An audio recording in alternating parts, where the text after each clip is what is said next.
Beng Roger, how's life going on? Okay na, ano na ngayon, pero malamig na ang klima ngayon. Kaya medyo umaas ng temperatura sa Pilipinas. Kaya ang ating negosyo, wala na rin, dandaan lang. Tumaas ang temperatura ng lamig, di ba? Bumababa ang temperatura pag malamig ang panahon. Tumaas na gusto ang temperatura ngayon. So mainit. Baligtad na. Baligtad na ngayon? Hindi na maintindihan ang panahon? Hindi na maintindihan. Yung Christmas season, naging summer season na. Kaya ang negosyo natin, hindi rin stable. Lalamig, init, lalamig, init, gano'n rin. Sumasabay sa panahon. Sala sa lamig, sala sa init. Kaya sa ano natin, tsaga-tsaga lang talaga. Para makapag karoon tayo ng kunting kita. Tsaga-tsaga.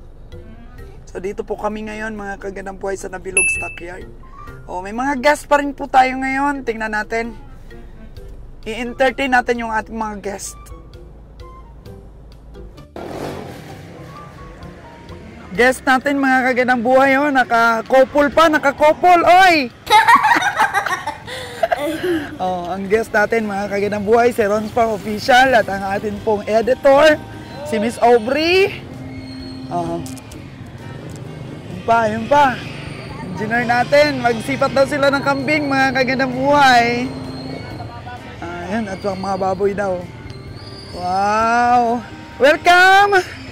Welcome sa Nabilog Stockyard. Nakaliwaliw din po ang ating editor, mga kagandang buhay. Titingin daw sila ng kambing. In reality na po ngayon, very excited po ang ating editor kasi lahat po ng mga lugar dito pamilya niya dahil lahat siya ang umi-edit ng mga vlogs natin. So, napaka-excited niya at napakasaya dahil in reality, makita na niya yung mga binavlogs niya ng mga lugar po, mga kagandang buhay. Yun, may tinuturo na. Ay, oo. Parang si Bona. Ang ganda. Tanungin natin kung sino may-ari nito. Babae ito? Ay, tanungin natin, bilhin natin. Ganda to Oo. Ano kayo may-ari nito? Ang ganda niya. Ang ganda niya, tingnan natin, sino may-ari nito? Mamaya. Grabe, ang ating mga farmers to be. Farmers siguro ito man Oo, farmers siguro yan. Tanungin natin kung sino may-ari. Na-amaze po ang ating couple. Yung mga baboy, mga presyo. So, ganun naman po talaga mga kagandang buhay. Kung may interest po tayo sa farming, dapat po ay mapagmasid po tayo at nag-o-obserba. Malaki pong aral yun. Yung alamin talaga natin kung ano po yung mga diskarte.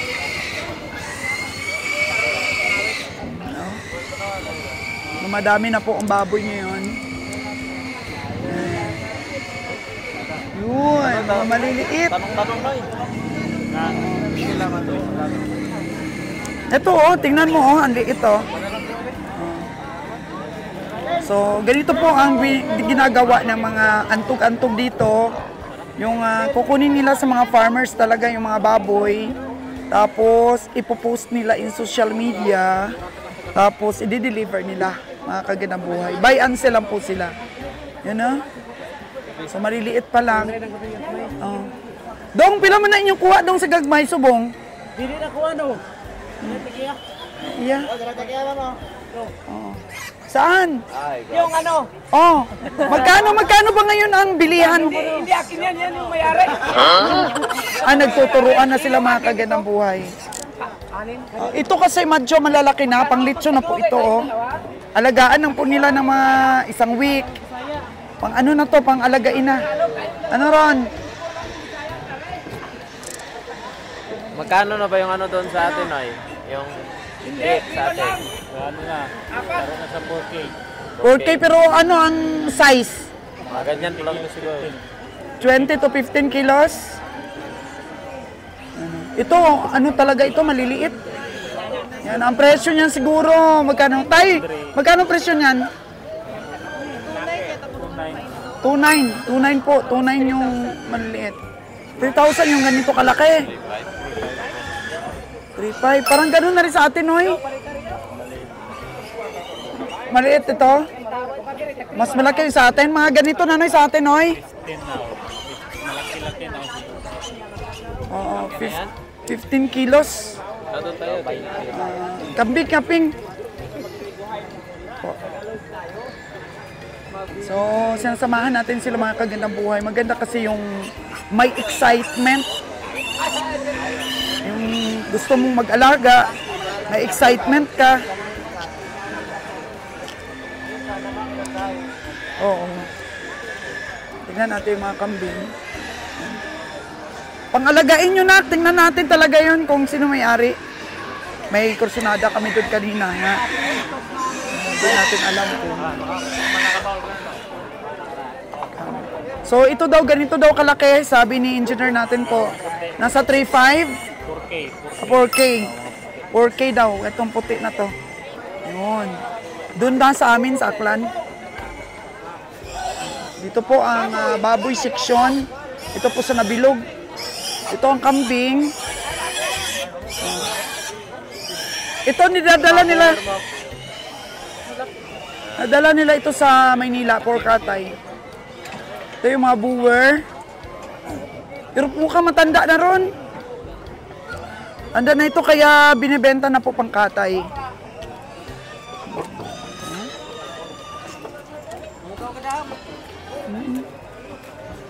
Mga kambing dito, oh. Yun.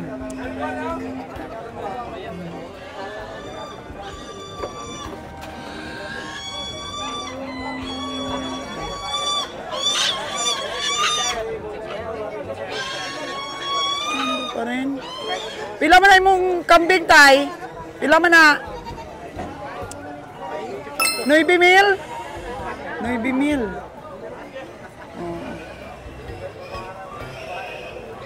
Ano po ang mga kambing dito?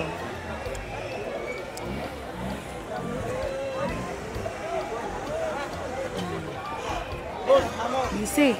Busy po ang mga tao. Kanya-kanyang bilihan talaga. Sa auction. Importante po, pag may auction market sa lugar ninyo, mabilis lang po at madaling ibenta yung mga alaga.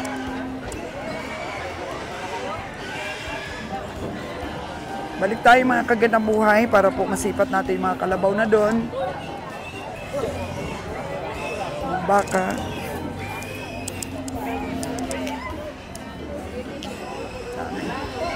Mga farmers natin ninahirapan, maraming komprador eh. Ganda pong hanap buhay yung antog-antog. Bilhin mo. Hello. Tapos, iantog mo na kaagad. Tapos kung medyo lumaki-laki, walang bumili, walang problema. Dalhin ulit dito sa stockyard para po sa panglitsyon naman na size. Buti nga dito sa Negros po, maliit pa lang yung mga baboy, dami ng buyers. Sa lugar po namin, talagang pangkatay po yung ano, yung mabili. Yung mga nagwi-weight na po ng 100 kilos up, ganon, ang mga bilihan doon ng pangkatay. Tingnan natin. Ano kaya may-ari nito, no? Tingnan kasi nila ron ito eh. Dong, sino kaya may-ari ng kambing na to, Dong, oh? Gusto nila rin ito eh. Master, wait lang. Matanda na ba yan? Matanda na ba yan? Oo, matanda na. Pangkatay lang, Master. Si Ron kasi gustong bumili ng kambing. Pangalagain. Si Ron ba? Oo. Wala pang babae doon, Master, ng kambing. Puro lalaki ito sa iyo, ah. Siya may magkanding. Sino mga rasa ka, kuwan? Ng mga burka ka na magkanding mga kuwan. Oo. Siya. Bisaya na. Bisaya kasi ito, walang lahi. Mga rasa din rin bro. So, pila man yung baligyan na, Master? Gusto ka na bumbalik. Oo, 8,000. 8,000 duha kay medyo malaki-laki man. Yan po, nag-antog-antog po si Master ng kambing.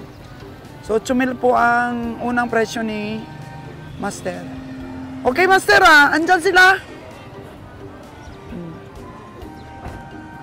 Yan po. Wala pa. Kasi oras pa lang po natin is 6:35. 6:35 in the morning. Ayan, medyo ano pa. Medyo wala pa pong mga hayop. Ayan na po ang ating stainless elf. Namamaluktot po yung dila natin. Ito pa lang po.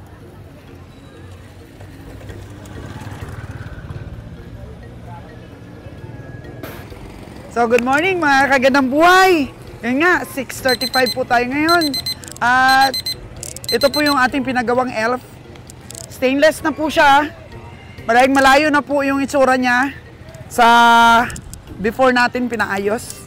So, magaan na po ang kanyang body.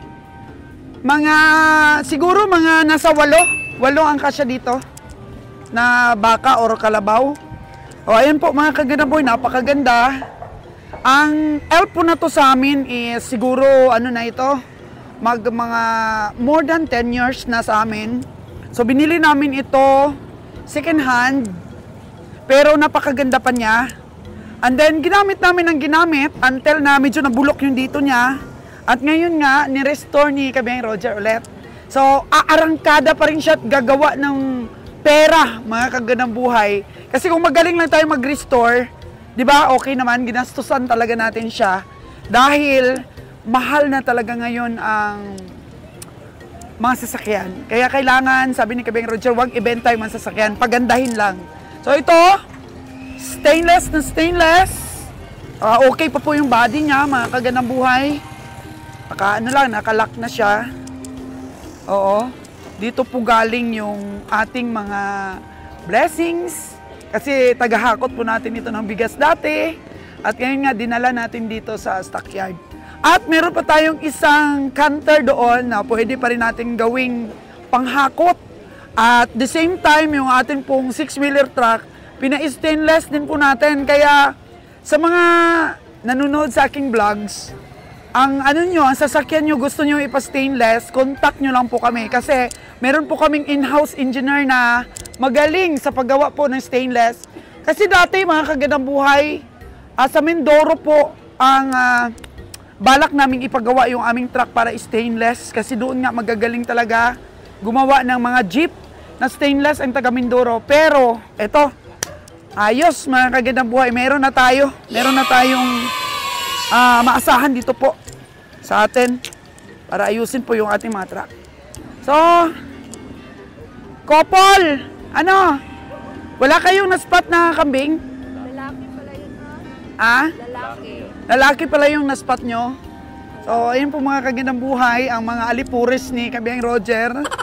At nagkalat ngayon dito sa yard. Oo, malamig daw. Para po, natin? Engineer, di na namin makita. Si engineer, di na makita. Siguro sa baboy na yon. Subaybayan natin po, masipat natin ngayon, si Kabeng Roger. Tsaka si Nalon lang po yung taga-sipat natin. Tsaka si, Lilan, nandito ba? Si Lilan po, puro naman panalo si Lilan doon eh. Nababawi naman niya yung talo sa hayop niya. At natitira po ay panalo. So, sige. Batayan natin ang mga hayop na darating ngayon dito sa Nabilog Stockyard. Hello, Miss Aubrey, ang ating pong editor. Kamusta naman ang tour mo dito sa Nabilog Stockyard? Okay naman po. May idea na po kasi yung about sa kalakaran dito sa stockyard, kaya parang hindi na din bago. Parang virtually nandito din ako kasi araw-araw nag-edit ng mga videos sa stockyard. Kaya familiar na din. Kaya parang okay naman yung yung parang hindi na culture shock ba? Oo, parang na-starstruck ka na lang. Pero starstruck ako sa mga tao na nakikita ko sa screen lang, sa personal mo lang nakita yung yung gano'n sila kataas, yung Maahinti, halos kilala mo na, no? maraming familiar faces din. Parang kasama ka rin namin. O ngayon, dito ka na-tour kita. So enjoy para tingnan mo pa rin yung mga angle, kung ano pa yung pwede mong ma-enhance sa ating editing. Di ba? So, tingin-tingin tayo kung wala kayong napusuan ditong mga kambing. Meron pa tayong puntahan bukas na La Libertad at saka Canlaon sa Linggo. Kaya, sipat-sipat muna kayo ni Ron's Farm Official, Balik po kami sa kambingan. Okay. Andun pa si Kabeng Nalon at si Kabeng Roger po. At Chika-Chika, tsaka si Bonnie. Oo, tapos binabalik-balikan tayo ng ahinte. Meron daw siyang ipapasipat na baka sa atin. Pero sabi ko kay Kabeng Roger, sinipat mo na ba? Sabi ko ni Kabeng Roger, hindi pa. So siguro medyo mataas ito. Sabi ng ahinte, 51K daw. Tingnan niyo natin. Mga kagandang buhay ang baka na to na inaalok sa atin. Kang inaalok sa atin. So, naku, 51K daw ito.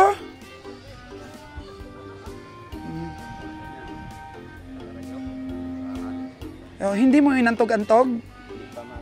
Di pa? Hindi pa pinahawak sa iyo yung kalat? Yung tali? Ayan po, Itingnan po ng taga-Hawiring kung mapirahan nila. Tinatanong po ako ng taga-Hawiring kung ako pasipatin. Magkano? Sipatin ko? Pinakamataas niya na sipat ko, 40 plus. 51 kasi ang sabi, 51. Pero 42. Yun lang ang sipat ko. Yun lang. Anong sasabi mo sa sipat ko? Okay na. Okay na? Kasi nakikita na naman natin sa katawan, di pwedeng 51 yan. Ikaw? Dong, 5'2". 5'2" ka dyan? Dinagdagan mo ng 10,000. 5'2" daw. Kasi ito sila, nagwa-warm up po sila. Pag maaga pa, dito sila sa lahat ng mga stockyard. Tapos, pinipili din nila ang mga baka na ihahawiring para makatubo din sila, mga kagandang buhay. Pero 5 buwan nga daw, hindi nila hinahawakan yung lubid kasi nga 5 buwan agad. So, tinanong tayo kung magkano ang sipat ko. Sabi ko, 4'2" lang. So, tatango-tango naman ang taga-Hawiring, mga kagandang buhay. Kasi nakikita naman po sa katawan. Yun lang po. Tingnan din nila kung halimbawa magkano yung tapado ng may-ari, tapos kung pwede pa ba nilang dagdagan ang presyo ng mga inti. Para at least po, di ba? Hindi rin sila masiro sa kita. May pambili din sila ng ulam at saka bigas pag uwi. Pero syempre, tingnan nyo naman, sino ang papatol ng 5 buwan. Kaya po, hindi pinapansin ni Kabeng Roger at saka ni Nalon ang presyo, mga kagandang buhay. Pag ganun pong mataas, hindi na po sila tumatawad. Kaya tayo, nakikita na rin po natin yung mga tamanyo. At least pwede na rin po tayong bumili. Pero bakit naman ako bibili kung mas may sanay pa at mas may tingin kaysa sa akin po? Siguro ako, bibili lang ako ng baka kung wala na talagang taga-bili. Diba? At least natututo po ako sa pamamagitan po ng pagba-vlogs ko at pagtingin din po sa mga presyuhan. Kaya nagkakaroon po tayo ng idea, mga kagandang buhay. Yun po ang importante doon. na nagtatrabaho tayo at the same time po natututo tayo. Pwede nating isakatuparan yung negosyo na pinag-iinteresa natin o meron po tayong interest. Kaya sa mga manunood dyan, kung may ano kayo, may gusto kayong negosyo na pasukin, importante po talaga, una, bago mo isakatuparan, gain knowledge ka po muna. Yung iba nga po, nag-ano yan, dati, yung una namin ginawa, nag-tour lang po kami. Yung tahan namin yung mga livestock auction muna. Oo, bago po kami namili. Nag-ano muna kami, tiningnan muna namin. Oo, at grabe, tama talaga yung sinabi ni Kabeng Roger. Dati na matagal talaga ang pag-aaral dito sa ganitong klaseng negosyo. Ngayon po, ay nako, tingnan niyo po ang ating mga kabiyahe at very confident ang sumipat. Hindi na sila nagmamadali. Very confident. Pero may disaster po yung ating biyahe na nangyari. Oo. Yung, natandaan nyo ba na may bagyo na na-stranded kami sa Calapan? Nagkaroon po ng disaster ang aming biyahe po. Tanungin natin si Kabeng Roger kung ano po nangyari. Disaster po ng biyahe namin nung na-stranded kami. Bori Boy! Yung dalawa mong baka na yon nabili doon sa Calapan kasi ginawa nilang materialis ba yon? Ginawa nila? Oo. May ipaanak, babae at lalaki yung nabili, no? Oo, yung baka yun, ikabiyahing Bonnie, pero nagkaroon ng disaster po. Nanakawan po kami ng binta. Paano na lon? Tumubo sana si Danny nun eh. Pero ang binta naman ninakaw. Ninakaw. Na inside job po kami mga kaganang buhay. Ano masasabi mo, Kabeng Roger? Talo na naman tayo. Wala pa talo ngayon. December na puro panalo yan. Hirap yung mga talo-talo. Kahit ninakawan tayo? Wala. Kahit takawan pa yan, manalo pa rin yan. Yun po, disaster po, mga kaganang buhay. Mga takaw-takaw na yan, wala yan kasi yan. Kailangan niya ma-prove, kailangan may ebidensya. Wala ka karapatang magsabi kung sino nagkuha na wala ka namang ebidensya. Dahil baka malibel ka pa. Kasi tinakaw yan sa ano mo, sa pangangalaga mo, lalo pag pera. Dapat kasi pagagawin nila, pag sila naghawak ng pera, dito, lagay kang bulsa dito, ilagay mo dito. Dito. May bulsa dito banda, sa Huwag harapan. iwalay sa katawan yung pera. Wala gihiwalay. Idikit nila sa itlog nila yung pera nila. Ganon dapat mag-safety ng pera. Oo. Ano Kaya yun? kung ilagay mo yan sa tabi-tabi, kahit sino pa man kasi pag magaganyan, kasi huwag hayaan naman na matakaw. Kasi, Paano yan, Bonnie, ngayon? Pera mo yun, Bonnie. liability kasi yan naghahawak ng pera. Liability talaga. Kaninong liability, Bonnie? Depende kay boss. Kasi wala pa tayong conclusion. Kasi wala pang ebidensya. Walang ebidensya. Tapos, almost lang nangyayari yan, sinacharge talaga sa naghahawak ng pera. Kasi kung sabi-sabihin mong tinakaw, wala ka namang ebidensya kung sino kuha. At nasa pangangalaga mo yung pera. Nasa pangangalaga mo. Ano naman masasabi mo? Hindi naman Disaster pwede kasi pa. ganito Double kasi- disaster. Ganito kasi ang sitwasyon yan. Kung ang pera mo ay 100,000, binawasan ng 12,000, ibig sabihin nagbilang pa yung nagtakaw. Kasi nakasampu-sampu yun. Imposible naman yung... Nakatupi kasi yun na ng 10-10. Tapos yung 2,000 nasa taas ng tig 10-10. So kinuha yung isang bundle ng 10-10, nadala yung 2,000. Ang point lang kasi doon, hindi tayo makapinpoint kung ano talagang totoo dahil pag walang ebidensya. Pag ganyang senaryo, na mag-report na ganyan, buti pag inubos na lang manakaw. Kasi ang manakaw, quick kasi yan eh. Snatching yan, tapos itapo niya kung kinuha pa doon sa pinakaloob-looban ng bag niya. Kinuha pa, tapos binilang. Ito, all 1,000, ito.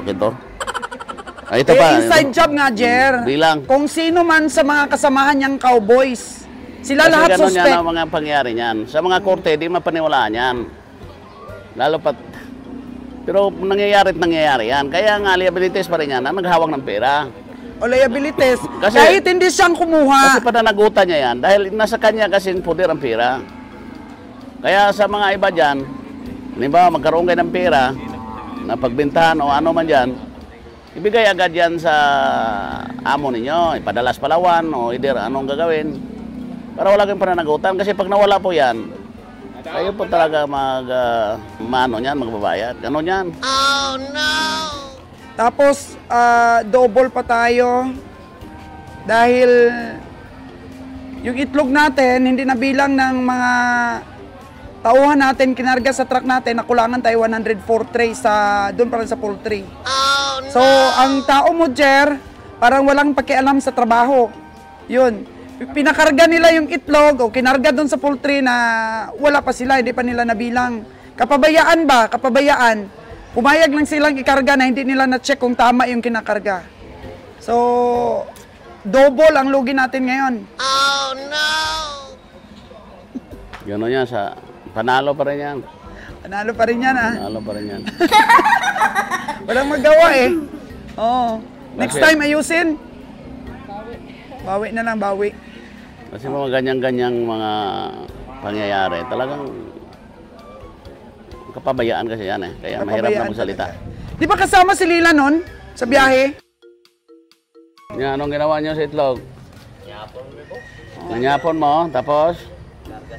Oh, Sino kumain nagkarga? pa sila at nagkarga na ang mga tao dun sa poultry. Nakita ni mo, nagkarga.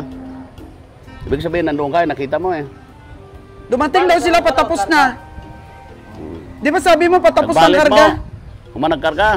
Pero nakita mo, nagkarga sila. Pagbalik mo, nakita mo, nagkarga sila. Okay. Patapos na daw. Nakita So niya, may nagkarga. ano talaga, may mali talaga yung Ibig sabihin, taga-poultry. hindi nabilang yon. Wala ginakwenta. Hindi na bilang, basta na lang kinarga. May salbutage talaga. May scientist talaga doon. Kulang na ang itlog talaga nung kinarga nila. Nakita nga ang CCTV. Nga noon ang itlog, layout, kompleto. Ang pagkarga, nakarga lahat. Ang problema kung saan kinarga. Kung kinarga pala sa truck o kinarga sa tricycle. Pagsunod sa tao, sabi ko nga sa kanila, bilangin nila. Oh, kasi parang May maraan na sabotahe. siyan lahat. May paraan. Kaya next time, Lilan, huwag niyong ipakarga kung hindi pa ninyo na-check at bantayan ninyo mabuti. Kaya na double disaster tayo. Nanakawan tayo ng pera, nanakawan tayo ng itlog. Ano ba klaseng biyahe ito? Kaya tunan ninyo si Kabeng Roger, tulala na. Oh. Walang mangyari dyan. Nakapabayaan. Tulala sa isang tabi. Kaya ganito na yung At negosyo. di mapakali. Hula na lang lahat. Ay, Kasi paano na dapat yan? nano talaga yan sinicheck. Ginawa ganyan. Marami kasi yung mga ano dyan eh. Marami yung mga remalaso dyan. Si Ron, nag-umpisa na silang sumipat-sipat. Manipis daw, manipis, sabi ni Rons. 20 mil lang daw ang baka. Sabi ni engineer, 35. Sabi ni engineer, naku, hindi, yung 20 mil. Grabe ang iling-iling niya, oh. 20 mil lang daw sabi ni Ron, tingnan mo. Yung Saan? baka na ni-estimate nila, sabi ni engineer, siguro mga 35K yan. Sabi naman ni Ron, hindi, maliit lang yan, 20 mil lang yan. Oh, Lon, magkano ba, Lon? Magkano ba ito aawayan nila? 5-2 ang baligya. Unya, gi-estimate ang 20 mil ni Ron. Ay, grabe. Tapos, 3.8 lang daw, 3.8. 3.9 ang yun nato squad. Ay, ako na. Nag-deal. Asado Wow! kita. 3.8. Akin ito ilang yung istorya no? Kana, oh. Lon, nanalo ka man sa imong ano na yun. Tigri. Grabe, nanalo yun. Bugat ang kilo. Kari, oh. Pila man ako nung tigri na. Oo. 5-2. Kana magpalitan na siya 42. 42, 40. Di ba magkano yung bili mo nung una na yun na tigri-tigri eh? 38,500. O bakit nag-42 ka na ngayon? Dako man siya. Mas malaki? Ah, 164. Ay, grabe. Nanalo po si Nalon nung nabili niya ditong dito din yung na lugar. Oo. Tigri yun, nanalo. Sinong may-ari nun? Nagkauban. Ah, kana din. Sa kanya din itong tigring isa. Oo. Wow. Tingnan natin. Ah, tawaran mo, Lon. Kaso lang mahal naman, Lon. May higit 50. So, nato dam. Yan, tawaran ni Nalon kasi ito din daw ang nabilan niya. O yung naka-stripe. Tapos nanalo si Nalon nun. Yung nabili na, 38.5 nung nakaraan. At tigri. Pila na? Pila mo na? Oh, andito pala si Jojo. Boss! Be, pagkawas ko na rin. Good morning! Tigri, ang tigri. Sikat na ni si Jojo, oy. Ari. Sino may ari? Ikaw, Dong? Ikaw may ari? Kana. Pila man na, Dong? Pila man na? Pila na eh? 40 man? Ha? Kamay naman po. Ito ba nabilan mo nung nakaraan sa tigri? Dili dam, lain. Ah, iba pala. Hindi. Stick. Tigri, mga kagandang buhay, oh. Tigri. Oo. Ang may-ari pa na, may baka na, may tigre pa. Oh, may baka na, may tigri pa. Langoy ni dagat. Magkakulay kayo, ma'am. Magkakulay Pila man eh? Pila man eh? Magkakulay kami. Ah, grabe.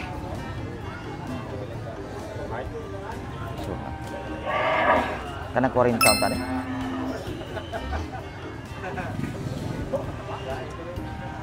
Mahal man din eh, 49 eh. Hindi man baka mo nagsabot. Kaya man. Ah, Gani. wala problema. Sa magbalihan yung 60. Kamu man nagsabot. Di man baka. Maayo po, maayo. Mayo, gini. Mayo pang Miss Universe ang sagot. Maayo po. Lang, bilhan ni. Pila man gid na, Dong. Dong, tapado na gid, Dong. Ang tinuod ng presyo na. Bigay mo sa amin. So, Agoy. mapurit niya. 48. Parang di makapamasahe, Lon, ah. Lisod na ulit, nakapamasahe. Piste. Mabili mo yan, pare. May baka ka na, may tigre pa. May baka ka na, may tigri ka na daw, Manalon. Was-was na, Lon. Puro 1 lang eh. Tumaas na si Nalon. Ha? Purman na daw.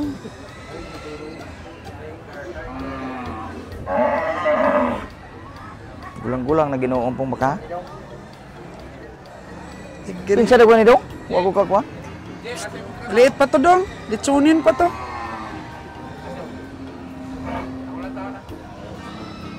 Nakay baka, mga regular, palit ko. Wala. 48 baligya. 41 ako niyo. 48. Na natin, ah. Tawaran ng iba yan ng mataas-taas. Puluan. May edad na siya pero gamay ra gyud.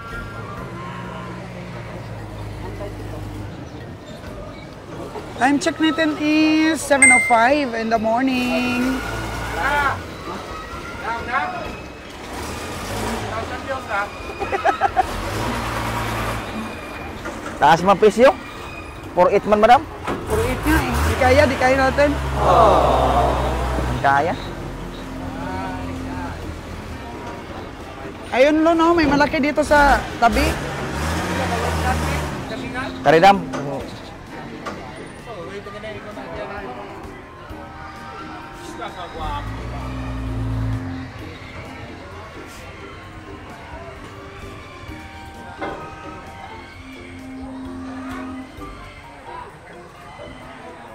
King baka. Kisa ni boss?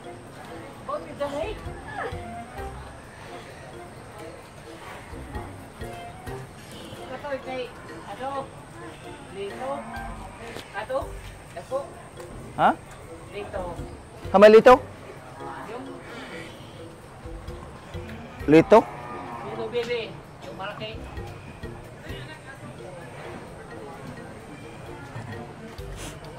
Ah, kalito na ka na? May tagiya? Kanilo na, tanungin mo kung magkano. Boss, pila na boss? Ano yung unta niya? Pila ni? Ha? 102? 102,000? Ginoo.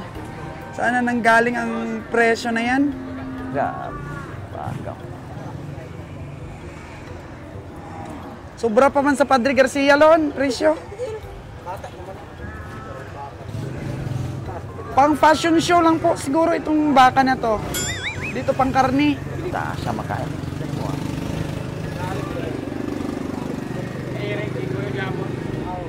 Ha? Pila balik ito si Eric? Kato, 7-7 to? 57.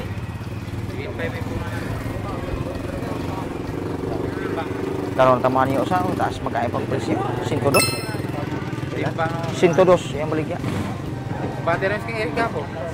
Timbang list bro. Grabe, ano Lilan? 102. 100 to. Al. Mahal, sabi ni Lilan. Timbang no may. Di, Timbang ka ni. Sabog malati ang yung pang fashion show yan. Gwapong baka. kausyo pala. Oo, pang cow show yan.